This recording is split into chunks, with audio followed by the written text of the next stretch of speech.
पहा नवीन एपिसोड्स एकदम add free.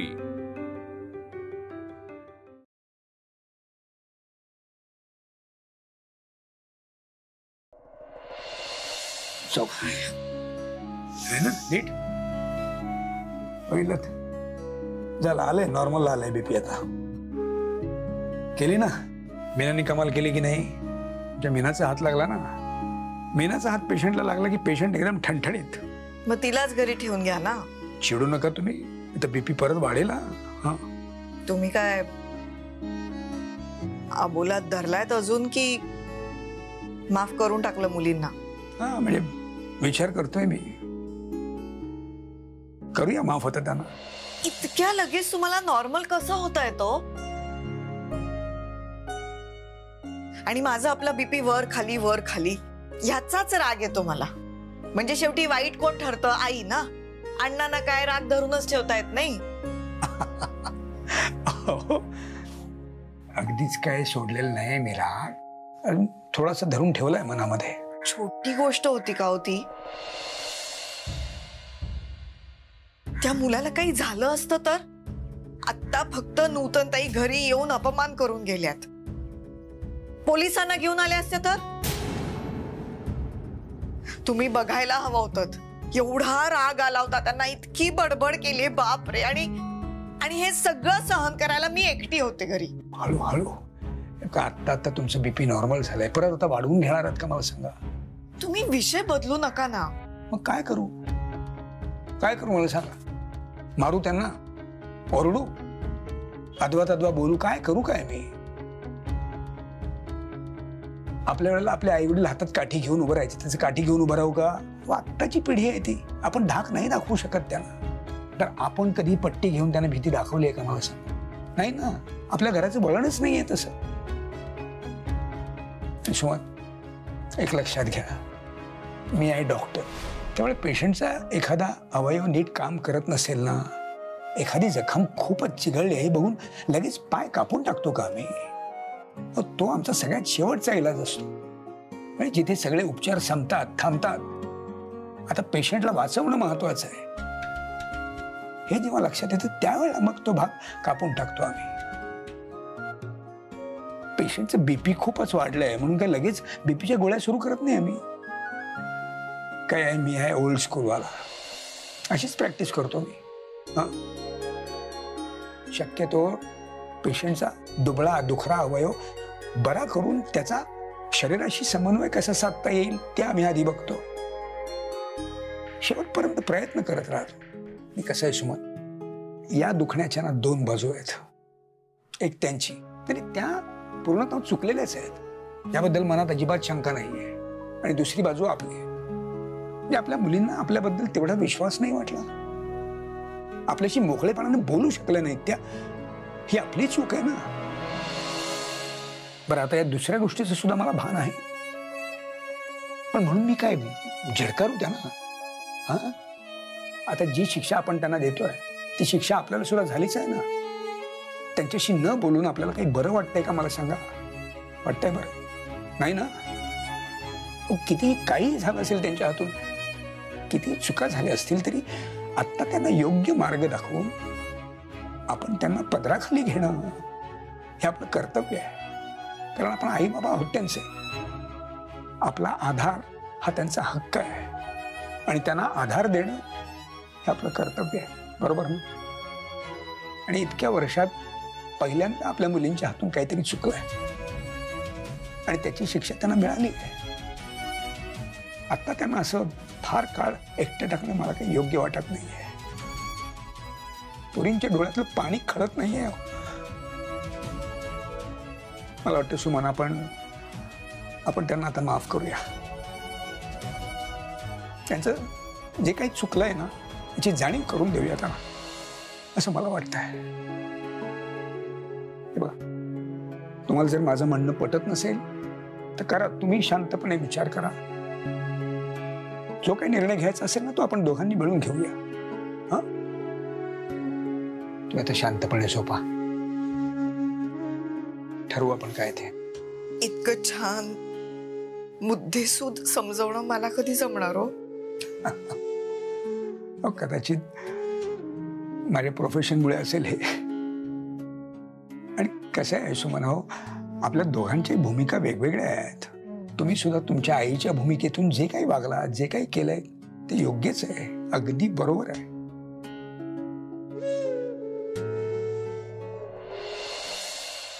दादा, तर काय करायचं?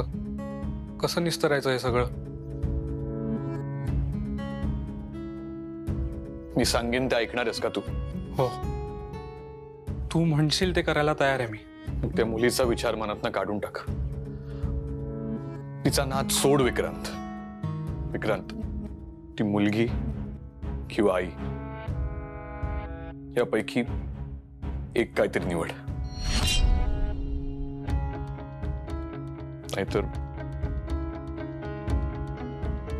नाहीतर आपल्याला आपली आई गमवावी लागेल. नाही दादा, आपल्या आईला काही होता कामा नये. ती मला नेहमी सारखीच हवी आहे. आपल्याशी बोलणारी, हसणारी. त्यासाठी मी काही करायला तयार आहे. तू म्हणतोयस ना आरतीचा नाद सोड. सोडला आजपासून. तू आईला म्हणव, ती तुझं ऐकते रे. तुझंच ऐकेल ती. तेच तर म्हणतोय ना मी. नाहीच ऐकत आहे ती माझं. दारही उघडत नाहीये.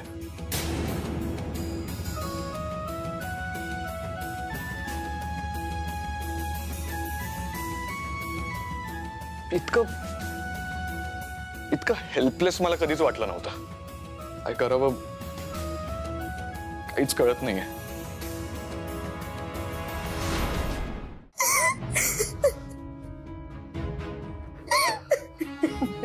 ताई अगं,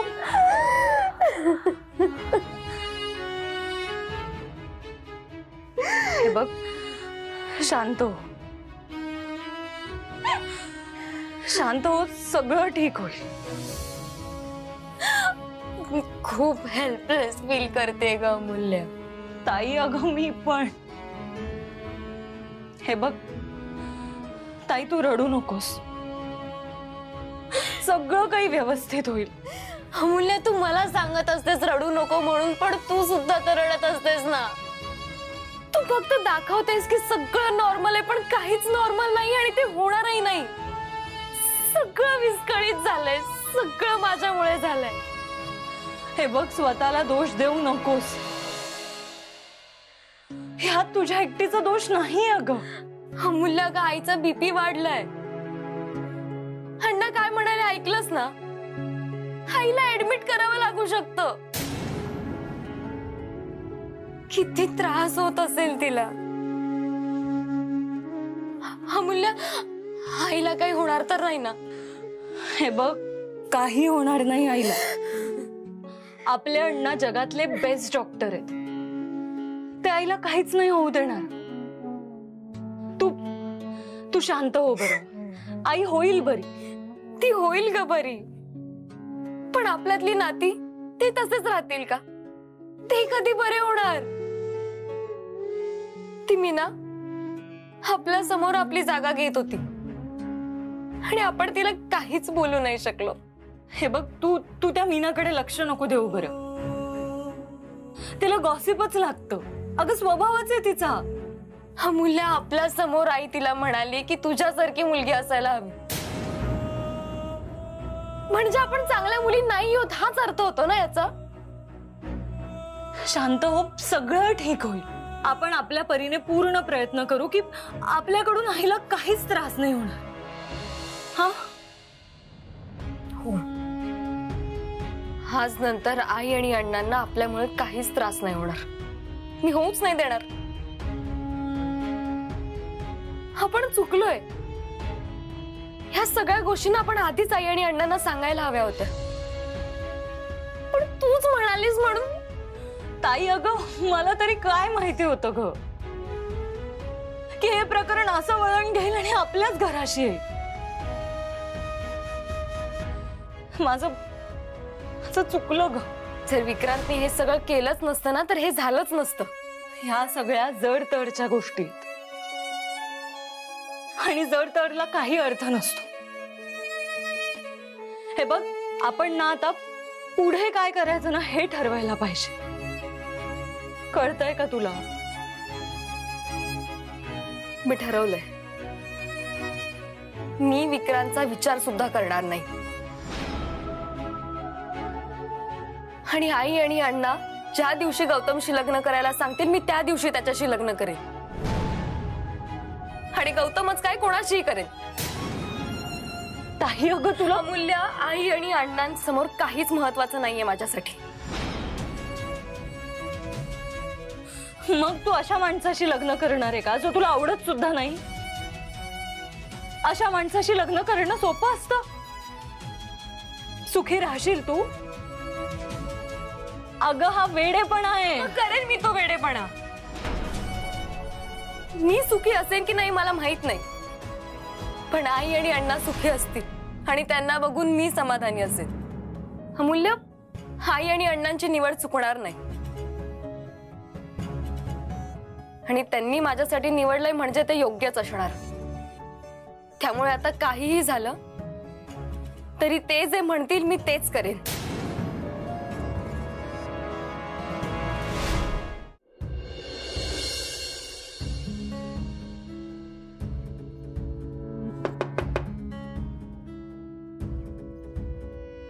आई प्लीज बाहेर ये ना. आई, आई दार उघड ना प्लीज. आई, मी तू म्हणशील तसं वागेन. तू म्हणत असशील तर मी घराच्या बाहेर सुद्धा जाणार नाही, तुझ्या डोळ्यासमोर राहीन. पण प्लीज बाहेर ये ना आई. आई, आम्ही तिघेही चुकलो. सगळ्यात जास्त चूक माझीच आहे.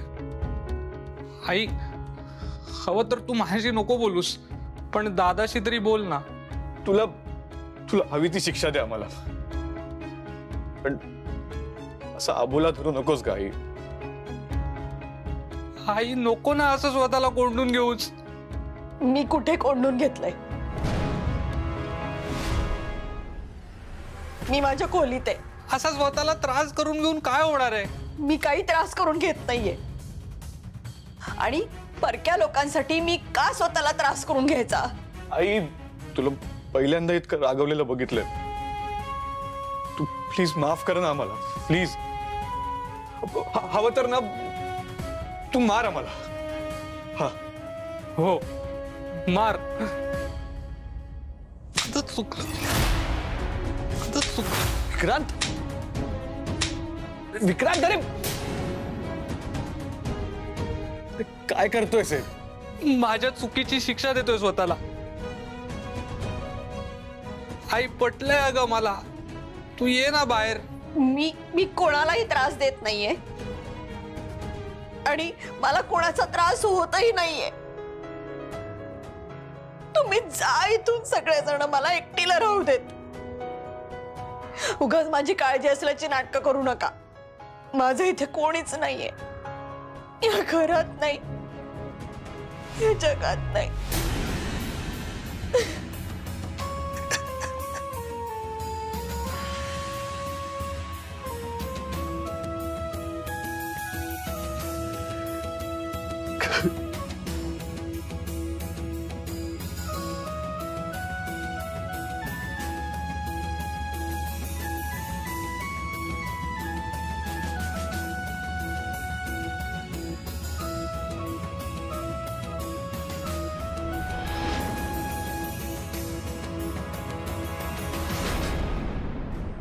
नाही ताई, तू जे काही बोलतेस ते मला पटत नाही. अगं अमूल्य,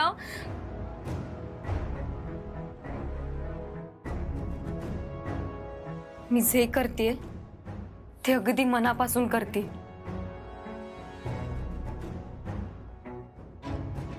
हे बघ, जे मी तुझ्याशी शेअर केलंय ना ते फक्त तुलाच माहिती. आणि प्लीज हे सगळं आपल्या दोघींमध्येच राहू दे. अगं पण हे लपवणं नाहीये का? हो आहे, मान्य आहे मला. ते मी आई आणि अण्णांना कधीच कळू देणार नाही. अमूल्य, आपण आई आणि अण्णांना हेच सांगितलंय ना की विक्रांतचं माझ्यावर एकतर्फी प्रेम होतं. मग आता तेच अंतिम सत्य असू दे. मग तू अशा माणसासोबत संसार करणार आहेस का जो तुला आवडलेला सुद्धा नाही? अगं अमूल्य, किती वेळा आपण त्याच विषयांवर बोलत राहणार आहोत. मला विक्रांत सुरुवातीला आवडत नव्हता, हे खोटं आहे का? सांग ना. अगं पण तुला त्याच्याविषयी एक सॉफ्ट कॉर्नर तयार झाला होता, मग हे खोटं आहे का? मी तुला सांगितलं ना, विक्रांत बद्दल मी कायम कन्फ्युजन मध्ये होते. त्याच्याविषयीचे माझे फिलिंग्स मला कधीच क्लिअर कळल्या नाहीत. मग लग्न करून हे कन्फ्युजन संपेल? ताई, अगं आई आणि अण्णांसाठी हा कसला त्याग करतेस तू? नको करूस हे कॉम्प्रोमाइज. तुझ्या आयुष्याचा प्रश्न. अमूल्य, बास आता, नको तो विषय.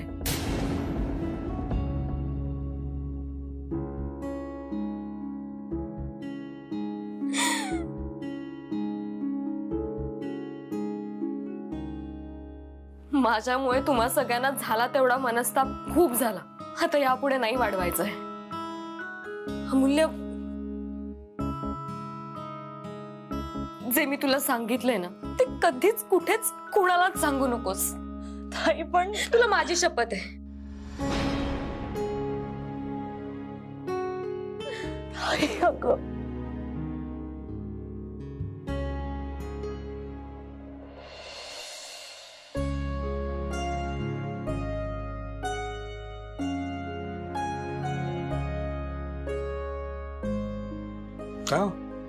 काय झालं? काय काही त्रास होतोय का?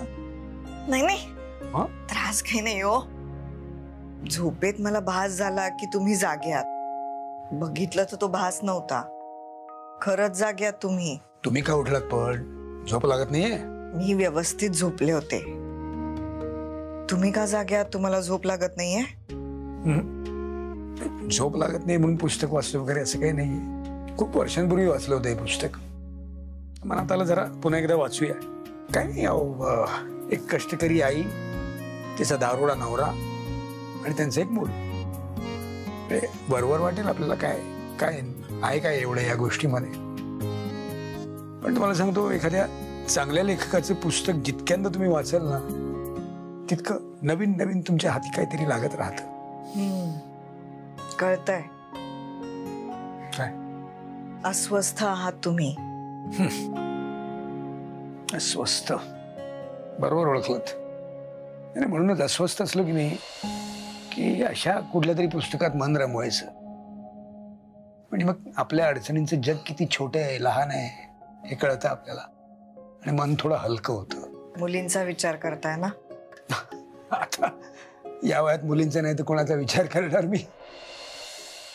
मी एक सुचू? हा, सुचवा ना. त्या गौतमच्या घरच्यांशी बोलून आरतीच्या लग्नाची तारीख लवकरात लवकर ठरवूया का? माझ्या मनातलं ओळखलं तुम्ही. माझ्या डोक्यात हेच चाललं होतं. जरा 2 दिवस जाऊ देत. 2 दिवस कशाला? आता बघूया, उद्या बोलूया ना. हो हो बोलूया. जर तुम्हाला पूर्ण बरं वाटू देत ना. अरे बाई, म्हणजे तब्येत चांगली आता. तुम्हीच ठरवताय. डॉक्टर कोण आहे, तुम्ही आहात का मी आहे? हा, मी ठरवेन तुम्हाला बरं वाटतंय की नाही ते. हा, चल झोपा झोपा झोपा झोपा. चला, तुम्ही आराम करा. माझ्यामुळे खूप धावपळ झाली तुमची. धावपळ कसली? पण तुम्हाला जास्त वेळ देता येत नाहीये मला, म्हणूनच हा ब्लड प्रेशर नावाचा पाहुणा आपल्या घरात आलाय. नाही सुमन, आता इथून पुढे प्रयत्न करेन तुम्हाला जास्तीत जास्त वेळ देण्याचा.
अगं काय झालं? आई आली होती का? नाही ग, म्हणजे मला नाही वाटत. मी गाढ झोपेत होते. मी पाहून येते. ते दोघेही झोपले असतील. तुला ना भास झाला असेल, पण सारखे आई आणि अण्णांचाच विचार करतोय ना म्हणून. जाऊ दे, तू झोप आता. हम्म.